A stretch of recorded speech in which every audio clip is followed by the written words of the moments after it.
guilty. Victims of shopping center crime today at 5.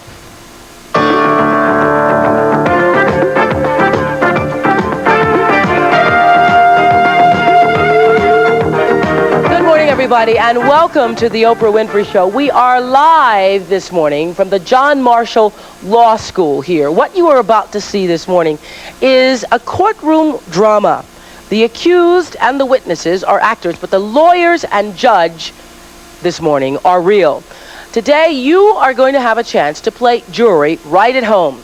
I want you to listen very, very carefully to what you are about to hear, because when this case is over, I will tell you the phone number to call to register your vote. Guilty or not guilty. By the end of the show, you will have to decide. So, let the trial begin. All rise.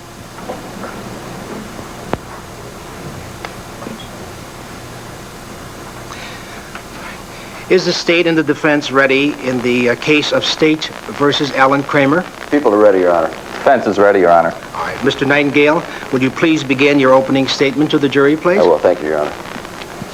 You may all be seated. Good morning, ladies and gentlemen of the jury, Your Honor, distinguished guests both here and in television land. My name is Charles Nightingale. I represent the people of the state of Illinois in this case against Alan Kramer. We believe that the evidence is going to point out that this is one bizarre case. In the early morning hours of September 16th, 1985, the defendant, the victim, Cynthia Martin, was stabbed to death, and her body was found near a hedge in her backyard in Zion, Illinois. There was no murder weapon found, even though she had been stabbed repeatedly about the chest and abdomen. There were no eyewitnesses. Then, about 33 hours later, after this brutal murder, the defendant calls the Zion Police Department, and he relates this dream to the police. And you're going to hear testimony that's going to bear out the amazing coincidences between this so-called dream and this brutal murder of Cynthia Martin. Now, you're going to hear a lot about the people's burden in this case. The people of the state of Illinois that I represent, we have a burden to prove the defendant guilty beyond a reasonable doubt. The burden isn't to prove him guilty beyond any doubt. It's beyond a reasonable doubt. So that's going to be for the jury to decide and all the folks out there in television land, like I said.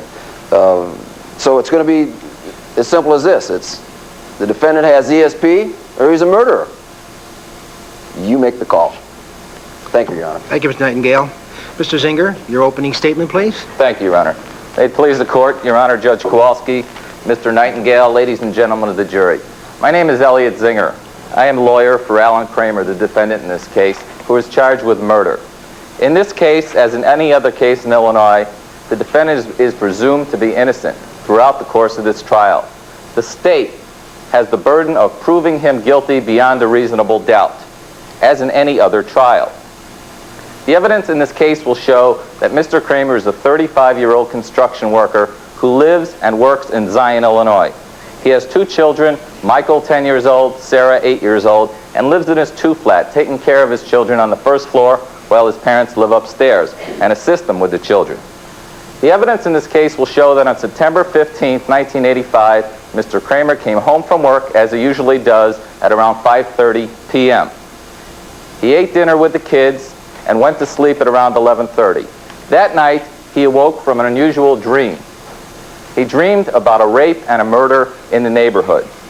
The next day at dinner, he spoke to his mother and his father with the kids during dinner, and his mother told him that she had heard a TV newscast over the radio. After hearing this, Mr. Kramer decided he would go to the police, just in case he might be able to help them. He was interviewed by Detective Vogel at the police department the very next day, where he told Detective Vogel about the dream. What happened after that was my client was arrested for murder. With no witnesses no motive, and no physical evidence of any kind, Alan Kramer was arrested for the murder of Cynthia Martin. Listen closely to the evidence in this case, because the evidence in this case will show that Alan Kramer is not guilty. And when we return from the end of the trial, I will ask you jurors to find him not guilty of the murder. Thank you. Thank you, Mr. Zinger. Mr. State's Attorney, will you call your first witness, please? Yes, Your Honor. The people would call Officer Roger Tillin to the stand. Officer Tillin, would you raise your right hand? You solemnly swear to tell the truth, so help you God? I do. You may be seated, please. Good morning, officer. Good morning. Could you state your name for the record, please? Officer Roger Tillin. All right, and where are you employed? I work for the Zion Police Department. All right, I want to call your attention to September 16th, 1985 at approximately 2 o'clock in the morning. You were employed by the Zion Police Department at that time, weren't you? Yes, I worked Right. midnight to 8. Okay. Did anything unusual occur around 2 o'clock in the morning? Well, my partner and I received a call at about 2 p.m. and saying that there was a felony in progress. Excuse me, that would have been around 2 a.m., wouldn't it, in the morning? I'm sorry, Okay. that's right, 2 I know. a.m. Probably been up all night fighting crime, I understand that. That's true. All right. So 2 a.m., September 16th, and what, if anything, did you do after you got this call? Well, we proceeded to 1536 Winthrop Harbor Drive. I see. When we got there, we went to the front door. There was no answer. So my partner and I went to the back, and when we got to the back, there was a fence around the back of the house. Okay, excuse me, officer. This call, did you know who made this call? Well, evidently it was one of the neighbors who had heard something. Okay, and was it termed in any way over the radio? Was it felony in progress, or how do they term it when you get Just the call? felony in progress. Okay. So, again, you were at the back gate at the alley, and what, if anything, happened then? Right. The back gate was open. It was about a 6-foot gate, and we proceeded through the gate in to go to the back entrance of the home. Could you describe the yard for the ladies and gentlemen of the jury? Well, it was the back of the building. There was hedges. The fence was light wood. It was just like a regular yard, Okay, did concrete. the fence surround the entire backyard? That's correct. Okay, and then there were Correct. hedges that were up against the fence, so to speak? Correct. Okay. When did you have occasion to find the victim there? Yes, we did, as a matter of fact. How was she dressed? She was wearing a navy blue business suit with a white blouse that tied, and also dark navy blue pumps. Okay. What kind of shape was the victim in when you found her? Well, there was blood on her. Was there any evidence of a struggle or any stab wounds or anything? There was stab wounds in the chest and the abdomen. Okay. Could you tell the ladies and gentlemen of the jury where you found the body of the It was victim? laying between the fence and the hedges. Okay. No further questions. Thank you very much, officer. Thank you, Mr. Nightingale. Mr. Zinger, cross-examination, Thank please. Officer Tillin, when you arrived at Miss Martin's house, did you find any weapons in the yard? No, we didn't. And were there any eyewitnesses who noticed anyone in the area? No. So the woman who called you did not give a report of any particular person, is that correct? No, she just said that she had heard some noises in the back. And officer, the body that you discovered, you didn't discover it in between the hedge and a house, did you? No, it was between the hedges and the fence. And it also was not near the stairway leading up to the house, was it? No, it wasn't. It was in the backyard. It was. Now, Miss Martin's hair was shoulder length, is that correct? That's correct. It was not short dark hair, is that correct? No, it was shoulder length hair. And when you discovered Miss Martin's body, did you notice that she had earrings on? Yes, as a matter of fact, she was wearing earrings. She had 2 earrings on, is that correct? That is correct. She didn't have one long dangling earring, did she? No, she didn't. Now, the fence around the house, how tall was that fence? It's about 6 foot. And what color was the wood of the fence? It was light wood. So it was not a dark wood 8-foot fence, is that correct? Oh, no, it was definitely 6 foot, and it was light wood. And the stab wounds in Miss Martin's body, were they only in the chest and the abdomen? That is correct. There were no stab wounds all over her body, is that correct? No, there wasn't. And was there any evidence of rape as to Miss Martin? Not that we could see. Thank you. Nothing further. When we come back, we will hear the detective on this case, and later in the show, you, the jury, will decide the verdict. Back in a moment.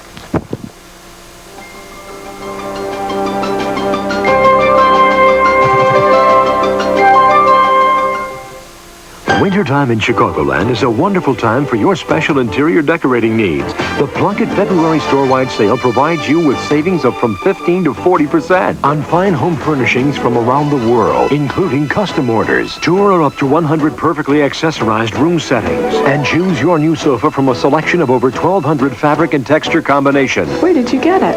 Plunkett. The Plunkett tradition of affordable elegance continues. Plunkett's February store-wide sale ends this weekend. Wisconsin on your tacos, in your cordon bleu. Wisconsin, Wisconsin, the cheese more people choose. Of all the cheeses in the world, more Americans prefer the cheeses of Wisconsin. Try some. Wisconsin cheese is made with the famous milk of the dairy state. Wisconsin, Wisconsin, the cheese more people choose.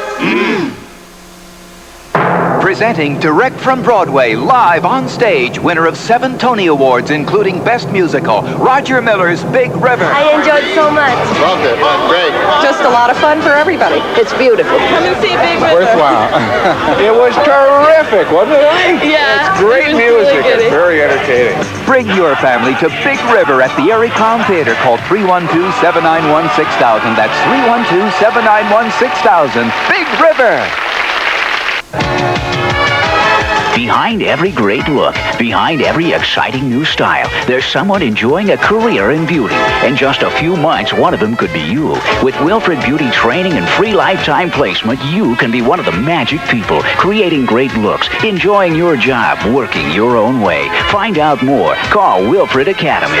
To a beautiful future at Wilfred Academy. Arrange for your free creative session today.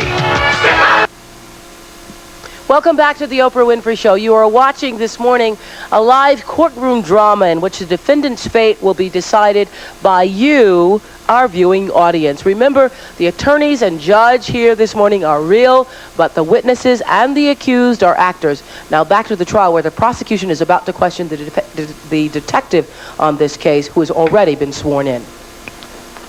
Could you state your name for the record, please? Yes, sir. It's Jonathan Vogel. All right. And what's your occupation, Mr. Vogel?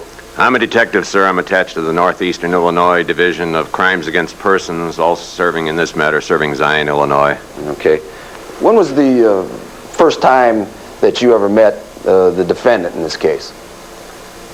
I met him when he came into the station for an interview, sir. That was on September 17th of last year at about 5:30 p.m. Okay. How did he happen to come into the police department? He made a call at about noon that day to the desk sergeant, saying he had had a dream that was very much like a crime that had been committed in his neighborhood, and he wanted to come in and tell somebody about his dream. Had you been investigating the Cynthia Martin murder case? Yes, sir, I was. Okay.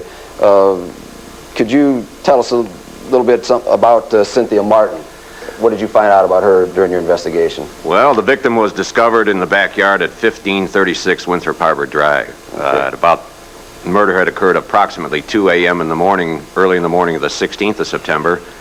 Foxy-looking woman, about 5'10", 135 pounds, white. She had been wearing earrings, was very fashionably dressed, fashionably cut hair, about shoulder length, and she had been brutally murdered, stabbed in the chest and the abdomen. So when the defendant came in that evening to tell you about this dream he had, why don't you tell the ladies and gentlemen of the jury what exactly happened then? Well, I'm thinking to myself, I'm thanking the desk sergeant for he must figure I got nothing else to do but talk to a guy about a dream. So he sits down. It's just, at the moment, it's just the defendant and myself. He starts telling me about this dream. He envisions a woman leaving a bar. She had been packing away margaritas for about 6 hours, celebrating her birthday. And she leaves with a man that she doesn't know. So here's the guy in the dream. I mean, the man having the dream. He doesn't know the woman. He doesn't know the man. The woman in the dream doesn't know the man in the dream. They arrive at the back alley and go to the back gate of the yard where she lives. First, he tries to snuggle up to her. He wants to go into the house. She pushes him away. He doesn't want to go. This is what's going on in the dream, see? Then he tries to kiss her. She pushes him away again. So being a normal human being, he pulls out a knife. He gets angry, pulls out a knife and starts stabbing her. Did he mention anything about being, in his dream, about being punched in the nose? Well, as a matter of fact, in the dream, the woman keeps struggling and does lay one on his nose, and he starts bleeding profusely from the nose. I see. So then he's holding his hand over her mouth, and in the dream, he then strips her down, rapes her, and then stabs her some more. And then, in the dream, he panics. So he picks up the body, walks into the yard, dumps it between the bushes and the fence at the north end of the yard, and runs. But in this dream that he related to you, the murder occurred in the backyard, did it not? Right at just inside the gate. I mean, it started outside the gate, moved into the yard. The gate was open when the reporting officer arrived. Then he tells you that he struggled and he stabbed her and he put the body between the hedge and the fence? That's right. That's what he tells you that he dreamt about? He dreamt about that. So what's going on in your mind when you're hearing this dream? Well, I'm thinking to myself, wait a minute. Either this guy has a few frozen ball bearings in his brain pan, or I got a murder suspect on my hands. So what, if anything, did you do after he related this dream to you? Well, I asked him if he could hang around for a few minutes, have a cup of coffee, take it easy. And I go out into the other room. I grab the police report. The reporting officers reported the events, which I had already gone over, and my preliminary investigation fact sheet. I go over them all again, and this thing is almost identical. His dream is almost identical with all the facts, who it was, who she was with, where it happened, how she was dressed, and how she looked. Did you have occasion to call a court reporter down? Well, I decided then and there, sir, that I ought to have him go through the story again. I called for a court reporter. Okay. Was he put under oath? Yes, sir, he was. All right. Did he give the same account while the court reporter was there? The account remained the same, yes, sir. This was all taken down, transcribed on a piece of paper? Yes, sir. Did he sign it? He read it over and then signed it, yes, sir. Okay. Getting back to your investigation, did you have occasion to speak with anybody else other than the defendant about this crime? Yes, sir. I had made contact the day before because of the belongings in the victim's purse, so I was directed to DNA Insurance Company. Sure enough, she works there. They had been out celebrating her promotion and with her colleague, a woman by the name of Linda Smith. Okay. What type of blood type did the defendant have? As a matter of fact, the victim had type A, okay, which had saturated the jacket all over. The victim had type A. How about the defendant? The defendant, upon our request, let us take a blood sample, and it turned out that he had type O. All right. Thank you very much, Detective. I have no further questions, Your Honor. Thank you, Mr. Nightingale. Mr. Zinger, any cross-examination of Thank you, Detective Vogel? Detective, Alan Kramer came to the police station because he called the police station voluntarily. Is that not correct? Yes, sir. His mother encouraged him to tell about the dream that he had. Alan Kramer called the police to come in voluntarily in order to help the police. Is that not correct, Detective? He thought the relation of his dream could help us. Yes, sir. You never heard of Alan Kramer before he called you. Isn't that correct? No, sir, I had not. And when Mr. Kramer came to the police station, Mr. Kramer agreed to have the conversation tape recorded. Isn't that correct? The second time around, yes, sir. Mr. Kramer never told you that he committed a murder, did he, Detective? No, sir, he did not admit it. In fact, what he told you was that he had a dream. Isn't that correct? That's what he kept insisting, that it was all a dream. And he related to you the details of that dream. He did, sir. He told you in the dream that he dreamt of an 8-foot dark wooden fence. Is that correct? The fence was 6 feet. He said 8 feet in the dream. Well, he told you in the dream that he had a dream of an 8-foot dark wooden fence. Isn't that correct? Yes, sir. And Miss Martin, in fact, had a 6-foot light wooden fence around their home. Is that correct? That's correct. And he also told you that the body that he saw in his dream was between the hedges and the house. That's what he said in his dream, yes. Now, Miss Martin's body was not recovered between the hedges and the house, was it? No, sir, it was at the north end of the yard, between the hedges and the north fence, the portion of the fence at the north end of the yard. In Mr. Kramer's dream, he told you that the woman had been raped. Isn't that correct? Yes, sir. Miss Martin was not raped, was she? Correct. The autopsy report indicated she had not been raped. And Mr. Kramer told you that the person in his dream had one long dangling earring. Isn't that correct? Yes, sir. That's what he said. Miss Martin did not have one long dangling earring. Isn't that correct? No, sir. She had 2 earrings. Not unusual to have 2 earrings for a woman, is it, Detective Vogel? For a woman, no, sir. And Detective, Mr. Kramer also told you that the person in his dream was stabbed all over her body. Is that correct? Yes, sir. In the Multiple wounds all over the body. Isn't that correct? Whatever that means, all over the body is what the man in the dream did. Well, you know what that means as a homicide detective, don't you? Not exactly. There were plenty of wounds on her as it was. But they were only to the chest and the abdomen. Isn't that correct, detective? That was enough, sir. But they were only in those two specific areas. Isn't that correct? That is correct. Now, when you spoke to my client in the police station, that was less than 48 hours after the crime. Is that correct? As a matter of fact, it was around 30 hours, maybe. 30 hours after the crime. Right. And you didn't have any other suspects at that time, did you? No, sir. It was only 30 hours later. We didn't have any suspects. You did not? No, and you sir. also didn't have any witnesses to the crime. Isn't that correct, detective? No, sir. No eyeball witnesses at all. No physical evidence whatsoever, did you? At that time, no, sir. No murder weapon? No, sir. No bloody clothing? Except on the victim. No bloody clothing belonging to anyone else. Is that correct? That is correct. Now, you testified about this social club. Did anyone see my client, Alan Kramer, anywhere near or in the social club? No, sir. We couldn't put him into the social club. But Miss Kramer left the social club 1 hour before the murder. Isn't that correct? Well, Miss Kramer had been there, for sure, and about an hour before. And in the dream, the woman is leaving a bar. She left an hour before the murder. Is that correct? That's right. And she told her friend she had transportation home. Is that correct? Yes, she did. Now, there's nothing unusual about type O blood, is there? No, sir. My understanding is it's the most common type Very of blood. common, is that correct? Yes, sir. Now, you're not an expert on dreams, are you, detective? I am now. When you arrested my client, your murder case was solved. Isn't that correct? In my opinion, yes. 30 hours after the murder. Yes, sir. Thank you. Nothing further. Thank you, Mr. Zinger. Mr. When we come Nightingale, back, do you have any further witnesses, sir? No, Your Honor, the state rests this time. State rests. Thank you. when we come back with our courtroom drama, or excuse me, Judge, when we come back, Your Honor, sir, with our courtroom drama, you will meet the accused and hear his testimony live from John Marshall Law School. Back in a moment.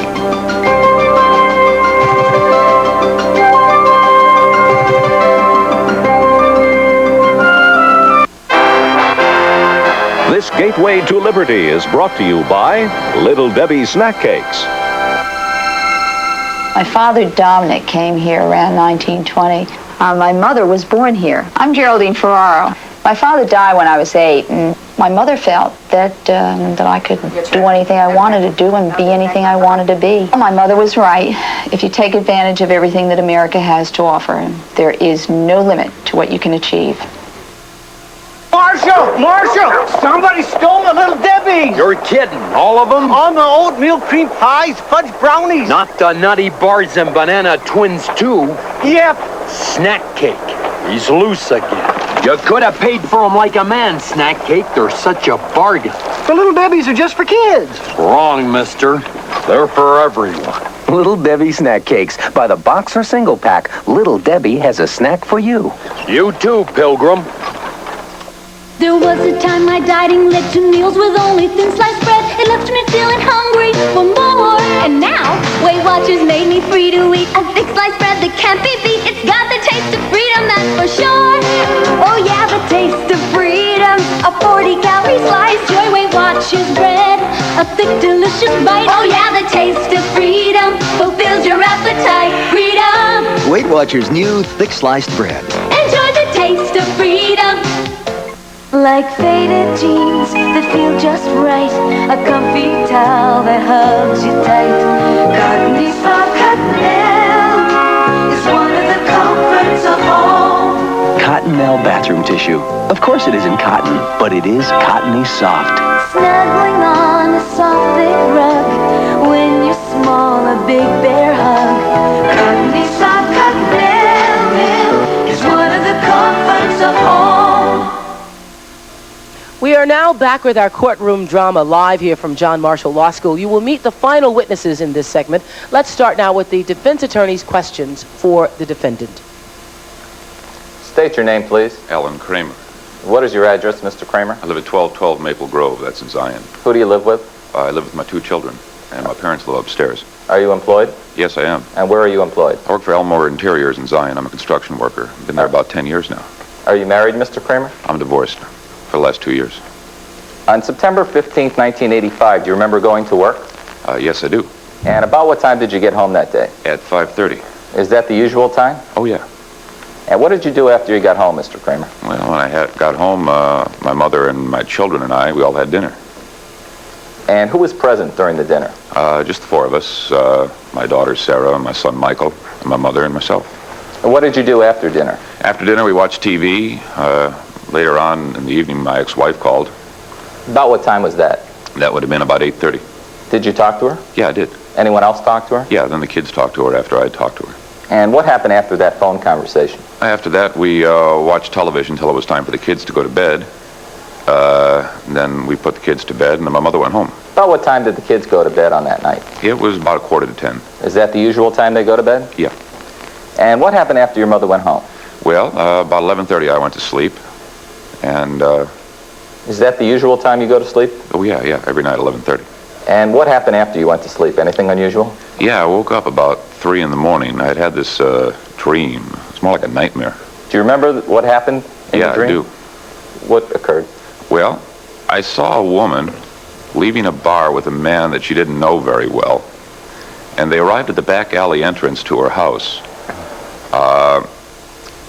He was trying to get into the house. She was trying to push him off.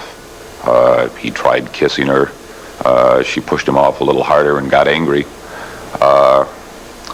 And then he pulled a small knife out of his jacket pocket and began stabbing her all over the body, hands, arms, face. She started screaming, and he held his hand over her mouth.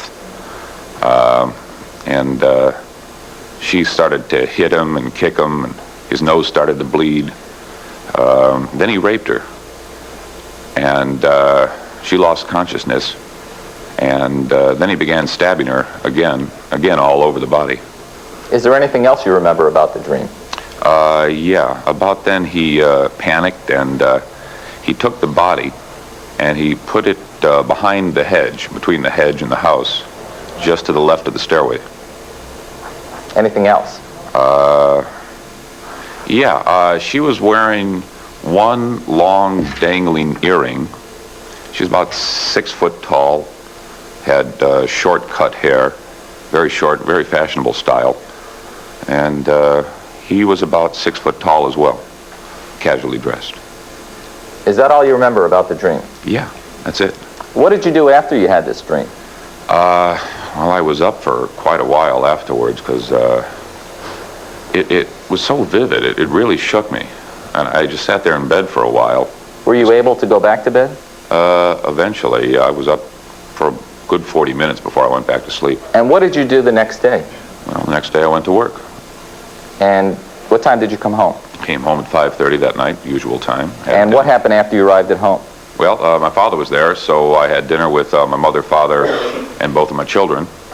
The 5 of us had dinner, watched television while we were eating. And then Mother recounted a newscast she had heard earlier in the day. She said somebody had been murdered right there in town. What did you say? Well, and I told her about the dream that I had had the night before. And anything happened after that? Yeah. When my parents were leaving, Mother suggested that I had to call the police because whatever I dreamt just might help them solve the murder. And what was your response to that? Well, I told her I'd think about it. It seemed kind of far-fetched that a dream might help catch a murderer, but I thought about it. What, in fact, did you do the next day, Well, Alan? The next day at noon, I decided that maybe I ought to call the police. Maybe Mother was right. And did you? I did, yeah. And what happened? Well, I spoke to a desk sergeant who told me I should speak to a Detective Vogel, so I made an appointment to see him that day at 5:30. Did you, in fact, see him at 5:30? Yes, I did. And what happened when you arrived at the police station? Well, we went into a room, and I talked with Detective Vogel. I told him about this dream that I had. Was the conversation tape recorded? Yeah, it was. Did you agree to that? Yes, I did. And after telling him about the dream, did anything unusual happen? Yeah.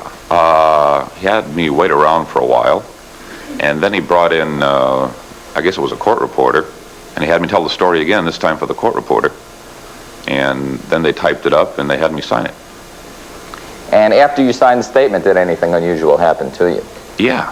Then they decided to arrest me for the murder that I dreamt about. Now, you never told the detective that you in fact committed a murder, did you? No. Have you in fact ever been to a place called a social club? No, I haven't. Have you ever met a woman by the name of Cynthia Martin? No, I never did. Did you kill Cynthia Martin? No. I have nothing further. Thank you, Mr. Zinger. Mr. Nightingale, cross-examination, please. Thank you, Your Honor. Mr. Kramer, you got yourself in a hell of a mess here, don't you? Yeah. You have this dream. Tell the police about it. You say you signed the statement. They had you sign the statement. What do you think you were doing? You signed the statement. Well, they wanted to know if I said, "Is this what you said?" And I read it over, and it was what I said. Okay. They said, "Well, you want to sign it?" And I said, "Fine." So I did. You ever experienced these vivid dreams before? No. You ever had any episodes of ESP before? No. Never? No. Do you use any types of drugs or hallucinogens? No. Aspirin. That's about it.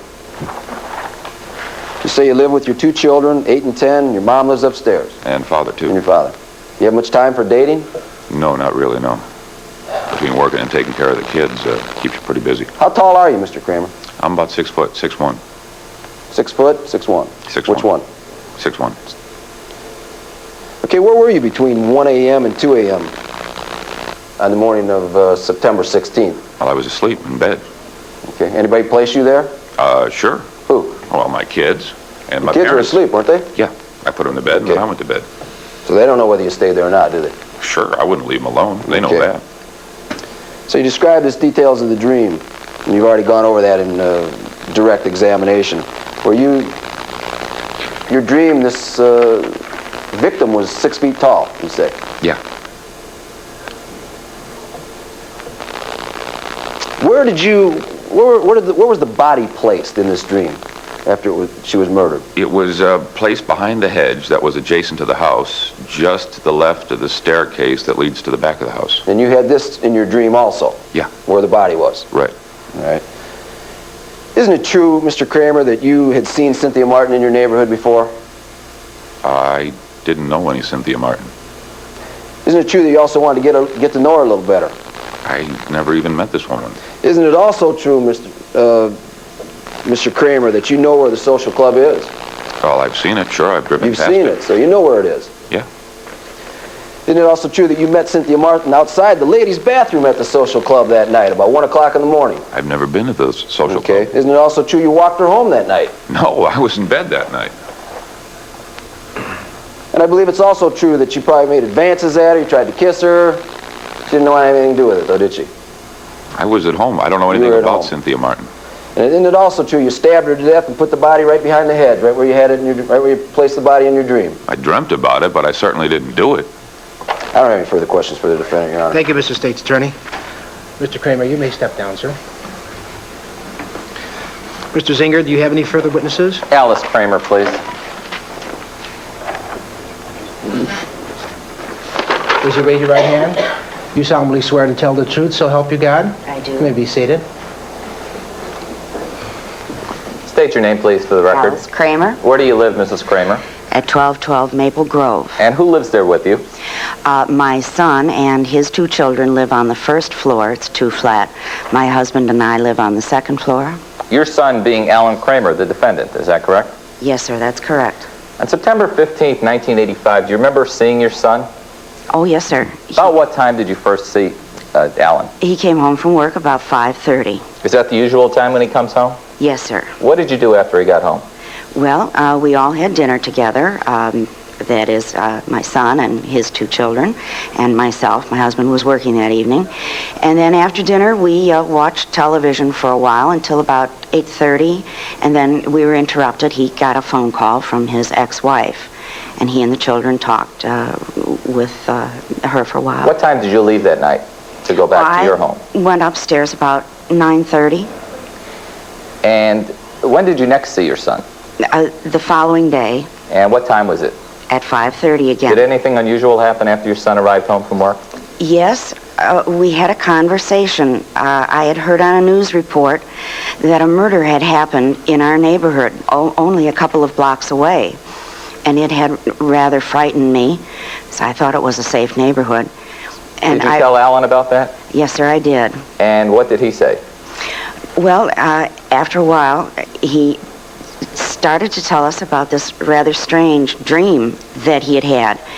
And he related the details of the dream, and it kind of shook me up. And what happened after that?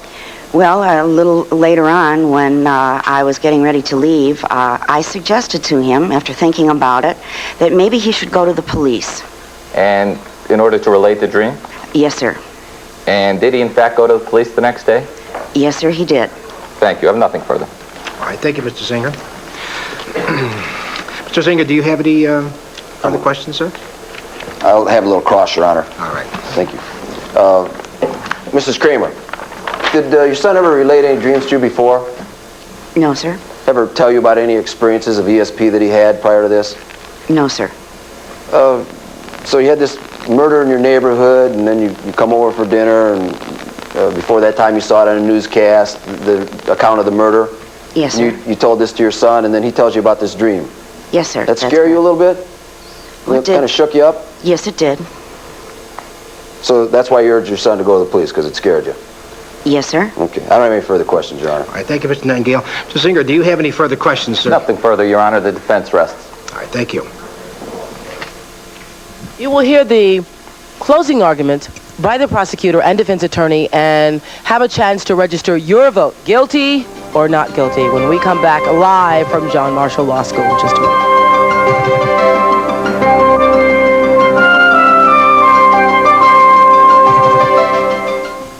Jewel presents The Adventures of Sam and Delilah. Big deal. He can fetch the paper.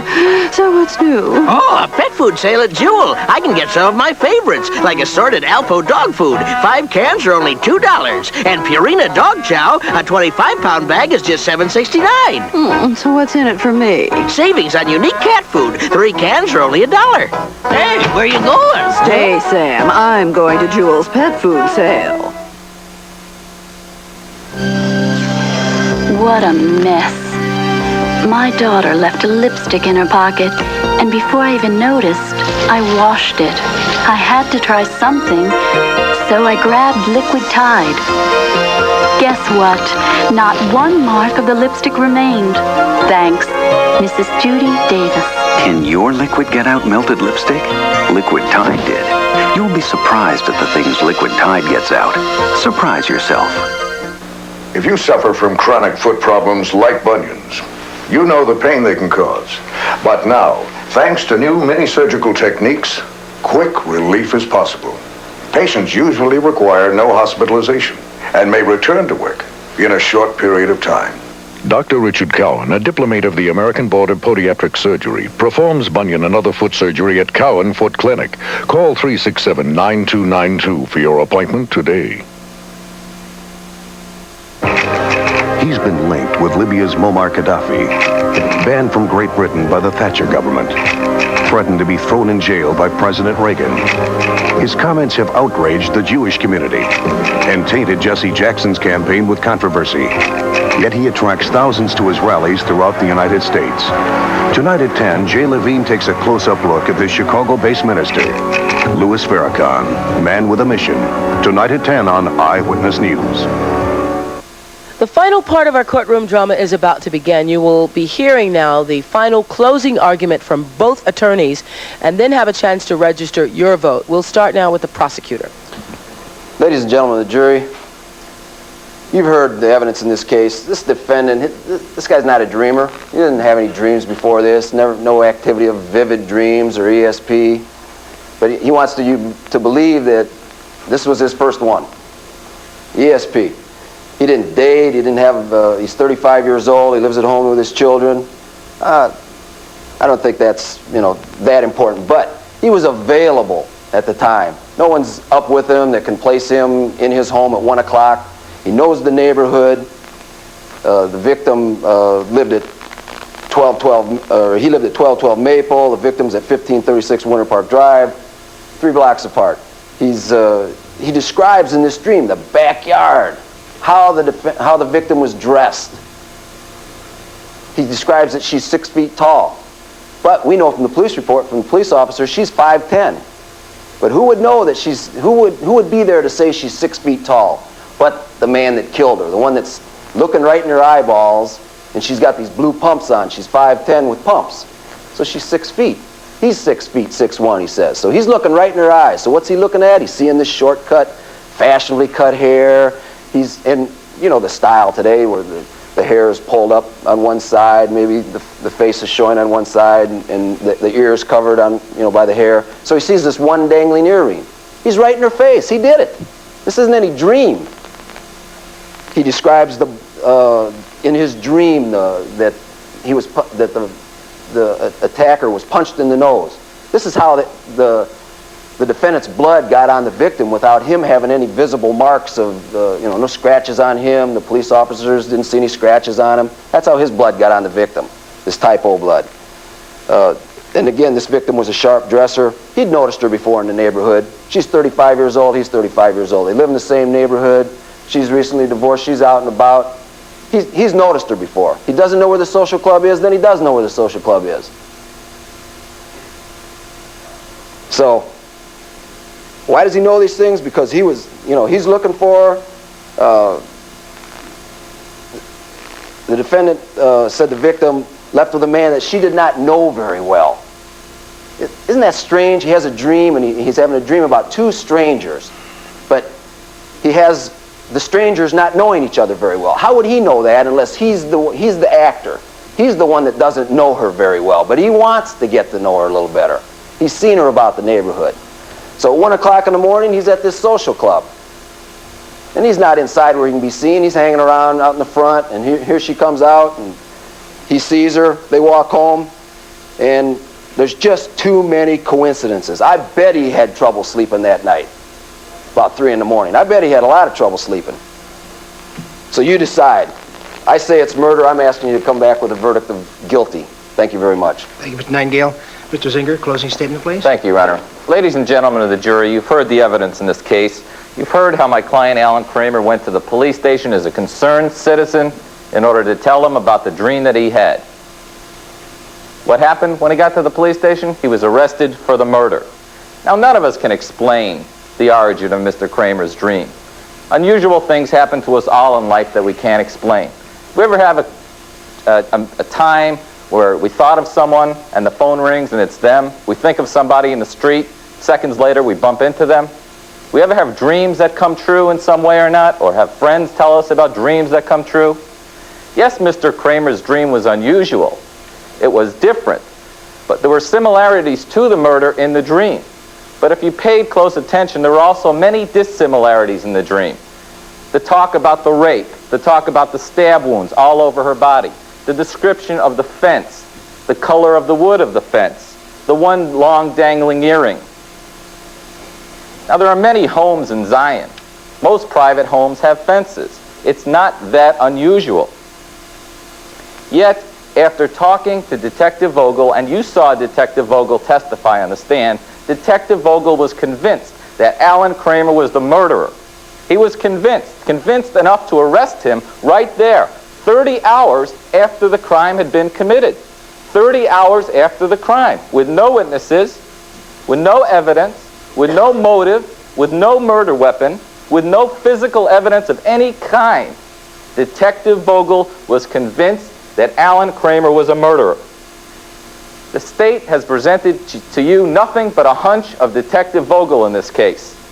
Now, Detective Vogel is in the business of solving crime. He is in the business of making arrests. Keep that in mind.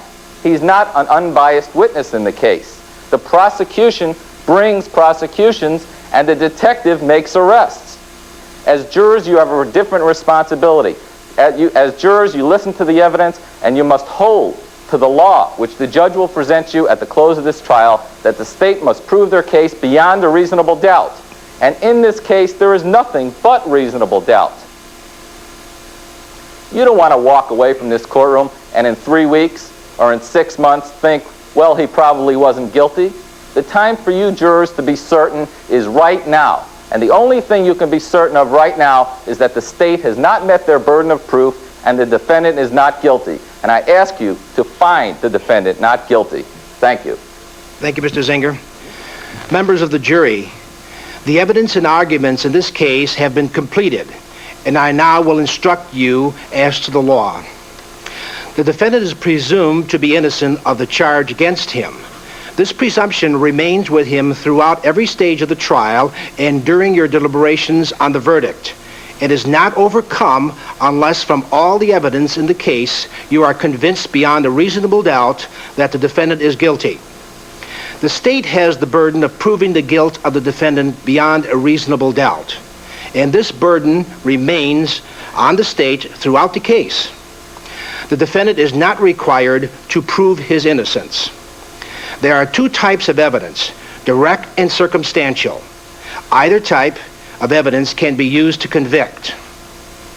The defendant is charged with the offense of murder. The defendant has pleaded not guilty.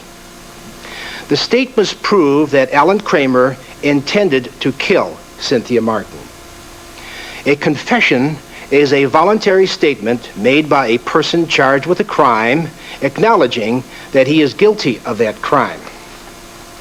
You are the sole judges of the believability of the witness and of the weight to be given to the testimony of each of them. In your deliberation, keep in mind all of these instructions. Thank you. Now you've heard both sides. Prosecution and defense have argued their case to the best of their ability. It is time for you, the jury, to register your vote. I want all of you at home now to call the numbers at the bottom of your screen.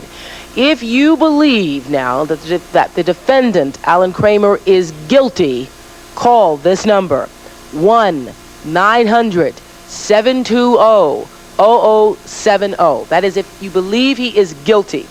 If you consider the defendant not guilty, call this number, 1-900-720-0077. Each call or vote costs 50 cents. We'll be back to talk with your courtroom attorneys and judge when we return. Back in a moment.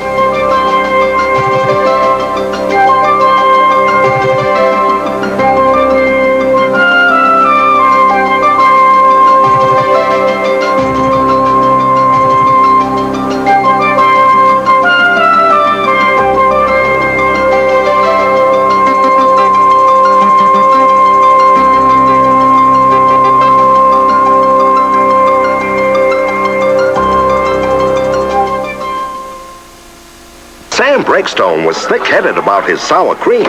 Why does it have to be so thick and rich it'll take us all night? Why does it have to be so thick and rich? Look at Frumpkin's, look at mine. Thicker. Which will be better? Yours. Brilliant!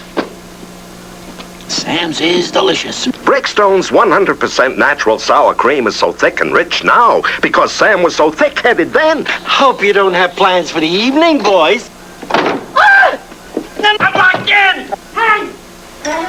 I'm Donald O'Connor, and I'd like to talk to you about entertainment, the very special entertainment that comes to you on cable television. Nearly 800,000 families in the Chicago area already have cable. And now, if you're lucky enough to live here on the northwest or west side of the city, north of the Stevenson and west of the river and Ashland Avenue, you can have cable too. Call Group W now so you can start enjoying premiere movies, fresh from the theater, with your favorite stars, right in your home. Along with the great screen classics. Oh, there's a good one. Cable gives you exclusive play-by-play sports coverage 7 days a week, special live performances, all-time comedy favorites, and shows that you'll love to share with your children. You'll get ghost-free reception and dozens of all-new channels for as little as $13.95 a month. And there's a special free offer. If you call Group W now at 794-2300. Operators are standing by. So if you live in this part of Chicago, call 794-2300 for cable. That's entertainment. The world of beauty is more than exciting and glamorous. It's a big money business, and you can make it your business. I am a graduate of Dior Beauty School with 3 successful beauty salons. I highly recommend Dior Beauty School. Financial assistance and job placement services available, so start training for your new career now. Call us for all the facts at no obligation. Make the beauty business your business. Get in on the excitement and the money. Call Dior Beauty Schools at 784-4422.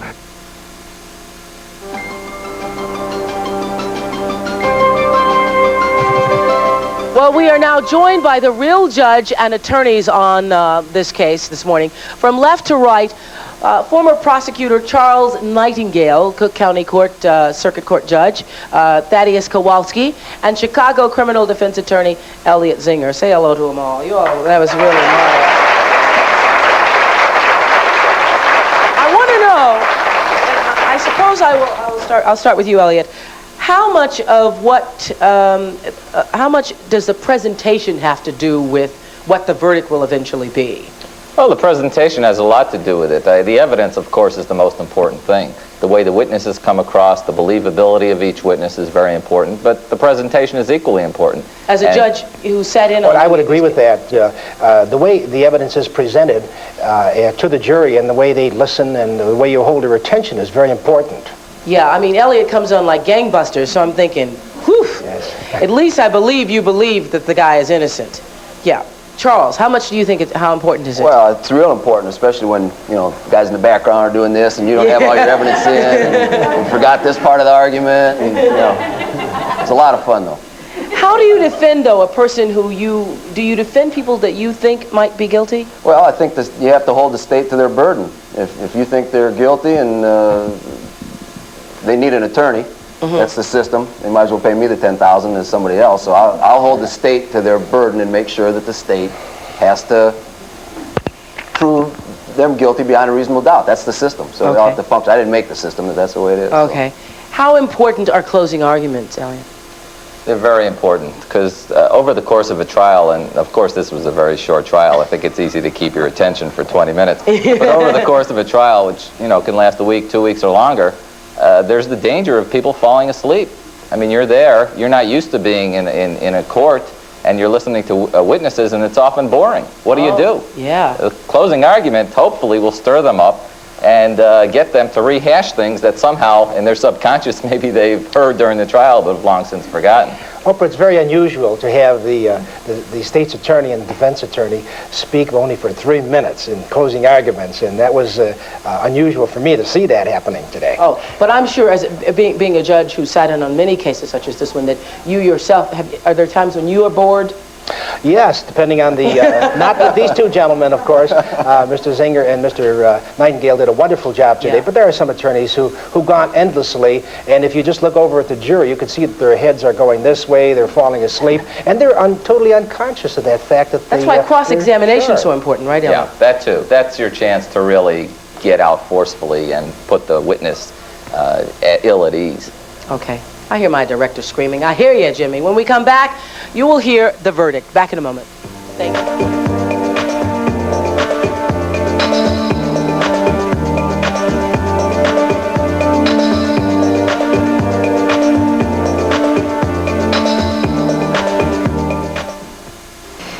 Are you prepared for the many changes in life? When I was divorced, I felt inadequate. I hadn't worked for 12 years. I needed to earn money. So I attended Catherine College. Now I'm independent. We're happier and secure. Thanks to Catherine College, I have a great job as a legal secretary. I feel good about myself and my abilities. I now have money in the bank and lifetime job security. Call Catherine College at 263-7800 for a free catalog. They can help you too.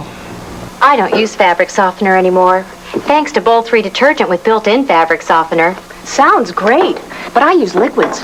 I get cleaning, softening, and static control all in one box. Why don't they bottle it?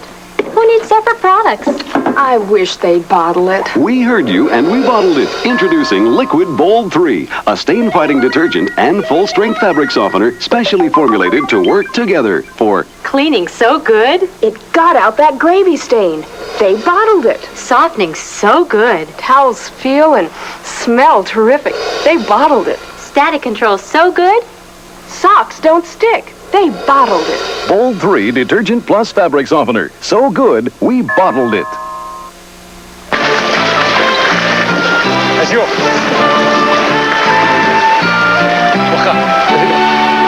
I took my biology degree and put it to work in the Peace Corps. Peace Corps, the toughest job you'll ever love. Presenting direct from Broadway, live on stage, winner of 7 Tony Awards, including Best Musical, Roger Miller's Big River. I enjoyed so much. Loved it. Great. Just a lot of fun for everybody. It's beautiful. Come and see Big River. Worthwhile.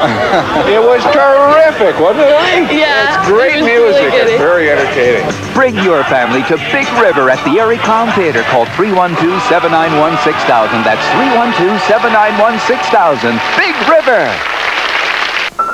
Once you start playing Jeopardy! Put me down! It's the Daily Double! You just can't stop. Get into the Jeopardy habit today at 3:30.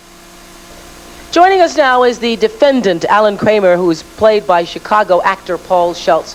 What a great job. Welcome, Paul. Thank you. Also, bailiff, do you have the verdict now? Okay. Thank The verdict is not guilty. You get the bonus. You get the bonus. Not guilty. Thank you. Thank you. Well, that's pretty good. Thank you, all of you who called that 900 number there during the break, and those of you who voted here, jury, thank you all. How do you feel about the verdict? Well, I feel relieved now. That means I get to go home tonight instead of As a defense attorney, is it a great feeling for you when you're defending a case? And There's absolutely nothing like it. nothing like it. It's great because it's what you work for. You believe in your client, and you put on the case as best you can. You hear a not guilty verdict. It's just it's a wonderful, wonderful feeling. Doesn't make you feel so good, though, huh? Well, you know, I'm a defense attorney now. When I was a prosecutor, I still think prosecutors' job is to do justice. Yeah. If justice isn't served by a guilty finding, I think this case was a little shaky myself, you know. Yeah, you know, I didn't tell you folks at home that this actually did happen. We changed the name and changed a lot of the facts, but it did happen. There was a such dream case. Yes. And what was the verdict in the Illinois case? It's still pending before the verdict was finding of guilty, and then the appellate court reversed it, and it's now pending before the Supreme Court of Illinois. Oprah, I want to thank you for having this educational program. Many people have never seen a jury trial, and this is the occasion for them to see one. Absolutely. It has blown my mind just being here, I tell you. It really has. And again, I want to thank you, Charles Nightingale and Elliot Zinger, and all of the actors who did such a convincing job that, shoot, I was beginning to believe it was real here. Thank you, Judge. Thank you so much, Judge Kowalski. And our very special thanks to John Marshall Law School for the use of their courtroom here. It's a marvelous courtroom. And to our actors, the accused, played by Paul Schultz, who will get to go home tonight. The mother was played by Nancy Smith Boyle. The policeman played by Jeff Jenkins, detective by J. Neal Boyle, and our bailiff by Rick Bauer. My also very special thanks also to Judge Kowalski. Thank you, Judge Kowalski. And Charles Nightingale and Elliot Zinger, thank you. Tomorrow we're going to talk about breast cancer. We'll have on women who have suffered through surgery, along with one female journalist who covered her own surgery for TV. That's tomorrow. Thank you for watching today. Hope you enjoyed it.